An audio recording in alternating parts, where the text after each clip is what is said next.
So for this video, I'm just showing what it is that I did not show in my previous video, which is a LabVIEW program that will essentially read a website and try to break up the information from there into something that I could use elsewhere. I know this is a little cryptic, but it'll make more sense in a bit. And if you haven't seen the other video, you may not even be interested in seeing this one.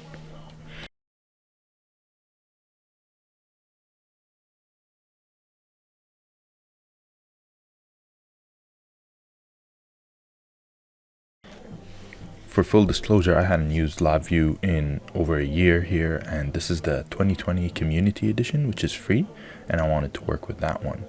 And basically what I did here first is trying to figure out how to break up this entire string into its substrings, basically to figure out what information do I need, what information do I not need. Now this is HTML code, and I'm sure there's other ways that this could have been done, but I did need some kind of intelligence built into how this works in order to make sure that the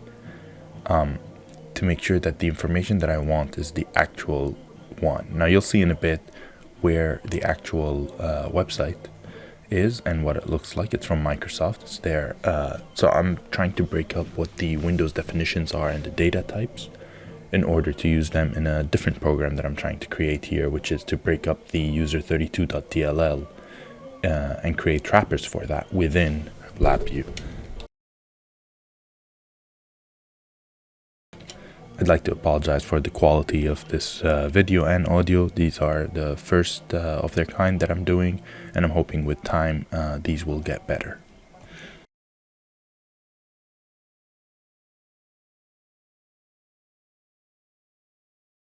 So my first step here was to eliminate, basically to break it up into sections of code that are on the website, and I'm hoping that will pop up. Again, I pre-recorded the video and now I'm doing a voiceover just to make sure that everything matches.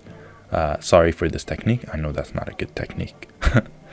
So what I'm doing here is basically breaking up the string that I have. That string, by the way, is copy pasted from the original website.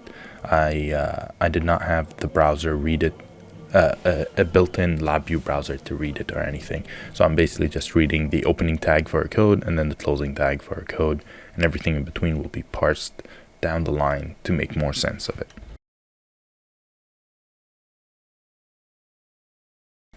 This video is definitely not intended for people to follow up on it, and at the same time this video was not made in a way to have people copy it, but I thought some people might be interested in some things or how much effort went into making this the way it was done. Hopefully by the end result of having User32.h that parses all 994 functions within the User32.dll is going to be the key thing that's used here, and hopefully people will find that useful. Sorry, I also don't have a script, so I'm freeballing this. You'll hear a lot of weird things as we go along.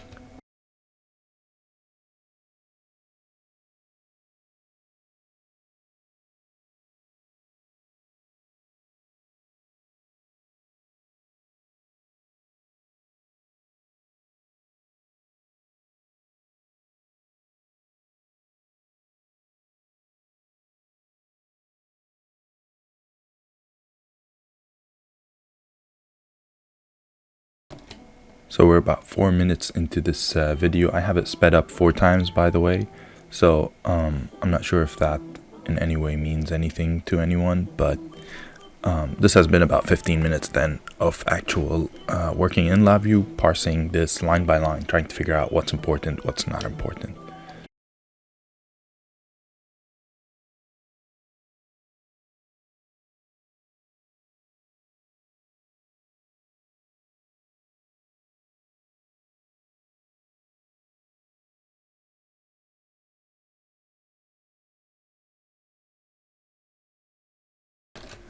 At this point, it looks like I'm doing 2 separate things here. First, I tried to break this up line by line and see if that works. I'm not sure if that worked or not. And then now what I'm trying to do is basically have the system run through them and try to find those specific lines. And it looks like this technique is yielding much better results.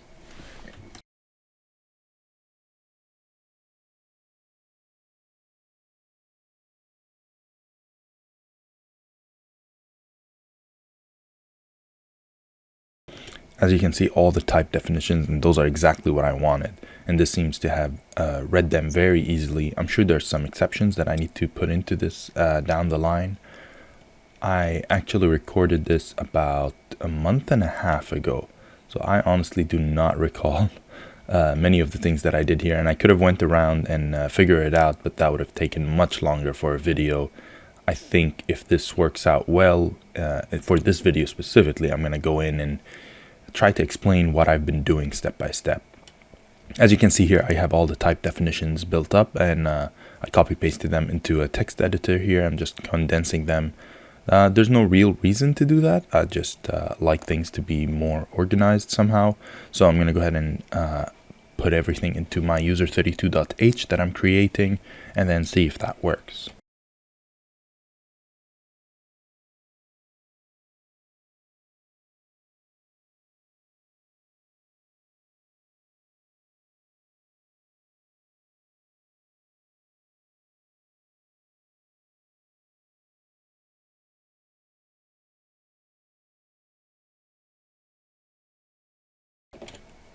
Now it looks like we're reparsing the information for some added code tags that seem to have Oh, no.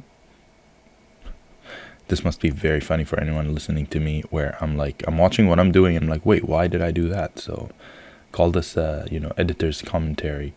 So I'm looking for the sentences that start specifically with the word type def, and then trying to isolate those. That's what that looks like. And there we go. I have a list of specifically the type def and specifically the not type def. And that's going to make it much easier to basically figure out what's going on. Now breaking up the define ones specifically, and then all the rest. Looks like all the rest are much simpler. There's only one here that seems to be a H handle, H monitor handle. That looks like the one that we need to just maybe take care of. So now I don't need this anymore. So basically what I did, we went ahead, broke up everything in between the code tags, and then filtered the ones that begin with the word type def, then filtered the ones that begin with the word define, hashtag define, and now the rest are going to be handled separately. So some things here are going to be a little weird, and we're going to have to fix that. I believe there's some hierarchy that needs to be handled, is what I'm noticing at this point, and some things can't happen before others.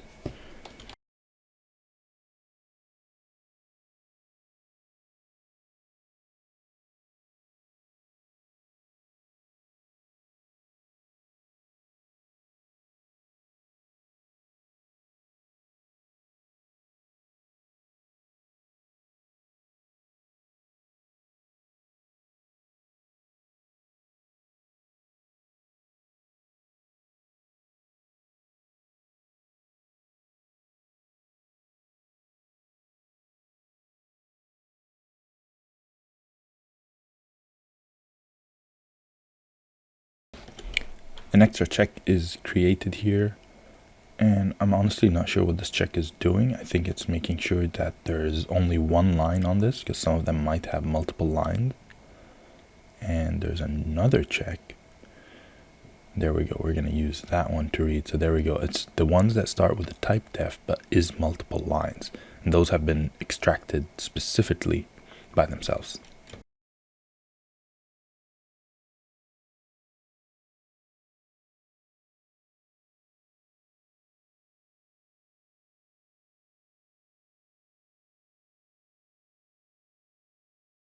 I like organization, so you'll see me just moving things around, making sure they look good. At the same time, there's many times where I don't do that, so it's very confusing. For this project specifically, I was running real quick. I was like, I want to get this done as fast as possible, and I did not care what it looked like as long as I got the result I wanted.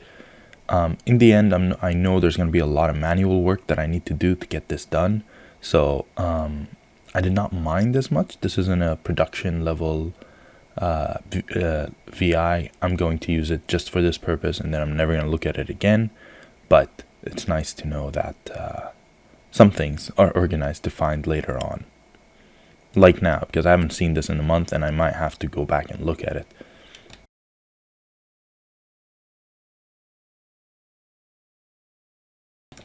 So now we're taking the type definitions that were set up, and we're going to create a hierarchy for them. And what I mean by that is I want to be able to define things in the right order as opposed to not in order. I'm not sure at this point if that matters or not. I believe it does matter because you can't define something based on something that is not defined, right? Even the way the parser is going to read this, it might work in a program because you'd have a compiler that handles that. But in this case, we don't have a compiler running through anything, so it's just parsing it. And I believe that if there is an error, then it would be because something is not defined in the right order.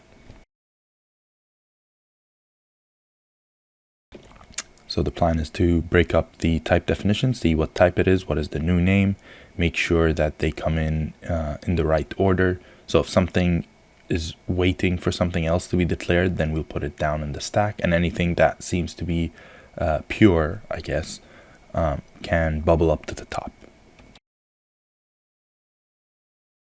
For those that do sorting and bubble sorting, this is not exactly bubble sorting. Has nothing to do with that, but I just used that term, sorry.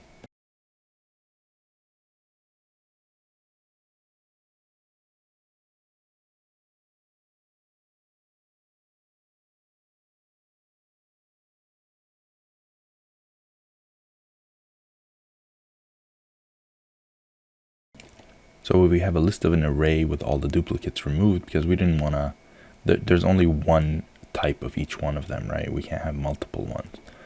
So let's see what happens. It looks like we're very close to running this to see what's gonna happen. This again is one of those things where I could have done it manually. It might have been even faster to do it manually, and at the same time I'm gonna have to check it probably manually to make sure that everything went well. The thing is with the manual checking is as long as the wrapper builds, I don't care about it. The 994 functions, I'm gonna have to insert them perhaps manually. I'm not sure. I'm gonna try to automate that as well. But as it stands, it looks like I'm gonna have to copy paste 994 functions one by one and then check on the ones that do not create a wrapper. Now again, as I said, I do not mind if the wrapper is incorrectly created. I don't mind if there's something wrong with it, because what I can do down the line is I can actually correct it. So that's not a big deal for me. The thing that I wanted was 900 wrappers to be created as close to the real thing as possible. Out of those 900, I might never use more than 20 or 30 of them probably. But then every time I use one, I will make sure that the wrapper is doing the right thing, everything is correct. I just wanted to get as close to that perfection point as possible. And as I said, if there's any errors in the data types that might arise, I also don't really care about those because I can I can correct for those within the pre-wrapper, I guess, or within the wrapper itself even when I create it. I'm sorry, when I use it.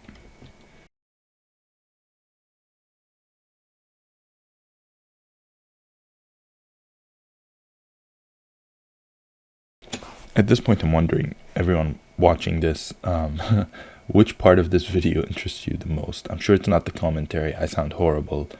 And then the visuals seem to not be coherent. Like no one knows what's going on. Like I have a faint idea of what I'm doing because I did it. But I'm curious what you guys think. I want to make future videos of this kind, perhaps better.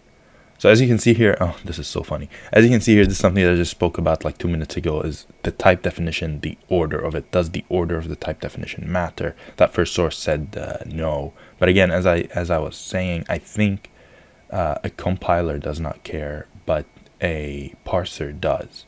Because the parser is not going to, I'm assuming, is not going to go through the code multiple times and create any kind of hash tables or anything to figure out if something is or is not there.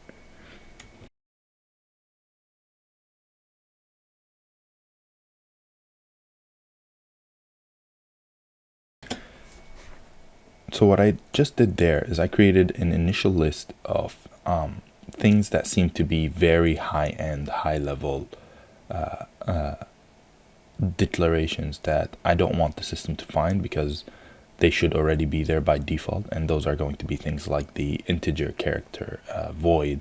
Those are things that are, they're standards. They're definitely going to be there. They're not specifically named, sorry about that beep, they're not specifically named for Microsoft.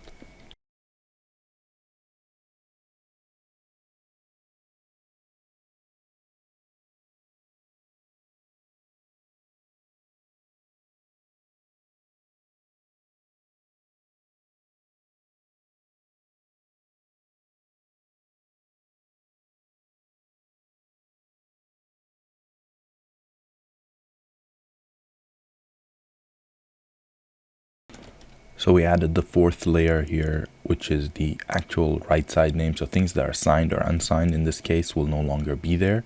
And now we're creating the common ones that have been extracted, very common terms.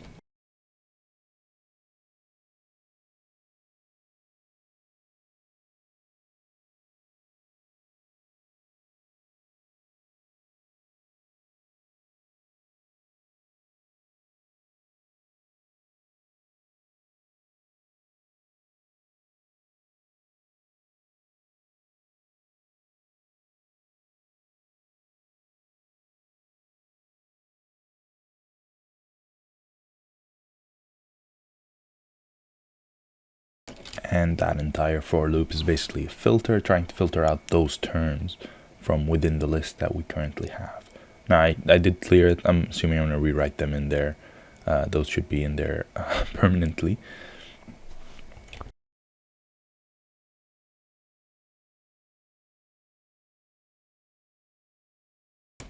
And after that filtration, it looks like there's an error in there because array 3 is still showing everything, even though it should have just shown the ones that we cared about. Therefore, there's a step missing here, and that's going to be to update the list with the new terms that we found, right? Because we're going to find multiples of those terms and then delete the, So what's happening here is that we're doing a lot more work than we need to. And I want you to know that I'm very aware of that. However, the size of the list is going down, which is exactly what we wanted. And I don't mind the extra work. As I said, this is a throwaway. I'm building my own parser basically to create that list of type definitions from the website data. So that's all I'm doing here. And at this point, I'm on a roll. So I'm like, let's just keep going, see how far we can go. I love projects like these. These are, in my opinion, the best way to learn because you are challenging yourself on so many levels here to, try to recall things that I can do within LabVIEW and try to figure out what are things that I want to do. So as you can see here, I'm running the same code through multiple for loops. Now, this is something that you would, in a normal code, have it run through a while, not a while loop, I'm sorry. You'd run them through a for loop in themselves and run it 3 times in a row, or run a while loop and let it keep going until you have found all the problems. That's probably my next step here. I'm just trying to see, hey, if I run this multiple times, is it going to solve the problem before I start working with the overhead? And it looks like at this point I was like, all right, something looks like it's working here. So went ahead and threw it into its own for loop. Now I can run it 10 times in a row basically and see if that does anything. On the front diagram, the front end of this code, you'll see that there's the size of the array, and at this point the size of the array is limited to, not limited, is the one that I'm probably looking at to find that 81 number in the top middle. That's probably what I'm looking at. We need to minimize that size, and that size needs to go to 0. So as you can see, it was 96, and was that with 1 run? Let's double check that. Right, so as you can see, the biggest for loop was running at 1. Now we're running at 2, 3, we're at 39. We're still at 39. Looks like that means we hit the limit here where nothing has changed further. So now I'm just going through these, trying to figure out, hey, what's going on? What's the wrong thing? What's the good thing? And taking that array on the right side. So we're going to have to go into the source. So this is the list, by the way, the master list that I'm using. And now I'm trying an experiment here, and there we go. So when I put that in there, we went down to 33. I might keep doing this in a manual sense. So integer 64 seems to be an issue that I need to manually figure out. looking at the remainders here, trying to find what other words do I need to remove myself so that the system can parse all the rest.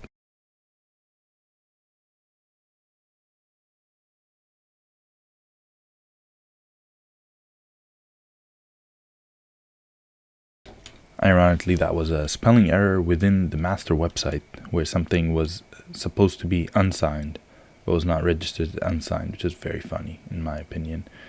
So now we're doing just the final steps here, it looks like, figuring out how to get that number down to 0.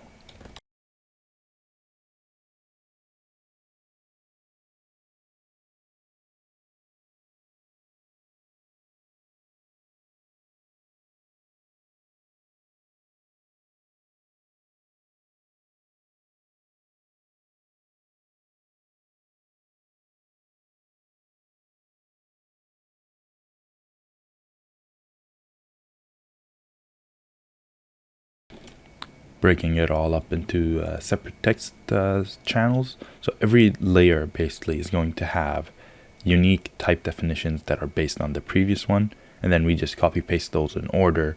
And by doing that, each one has all the declarations that it needs done before it, minus those special ones that I'm gonna have to handle myself. Now I'm going in there, making sure that there are no duplicates of the ones that I had created. I am honestly not sure why. I feel like the system was supposed to handle that, but oh well.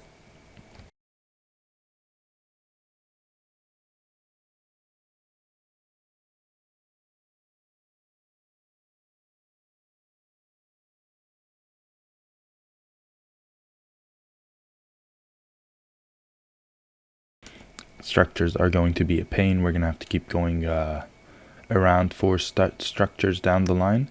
So now we're looking for U-short. U-short was created before. The type, the structure stands. Everything is fine.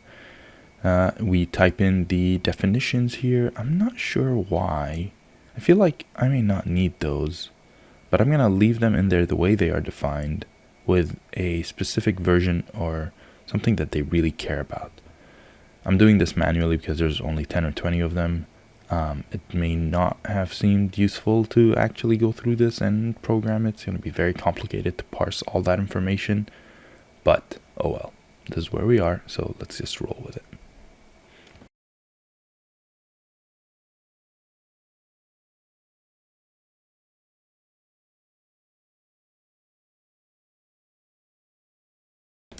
So anything that needed a new declaration, I was basically creating for it, and otherwise I'm just moving them around, making sure they're clean, and yeah, that's basically it. Just that's about it till the end of the video, I believe.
So at this point, we're at the last stage. We're almost done with all of them, and done.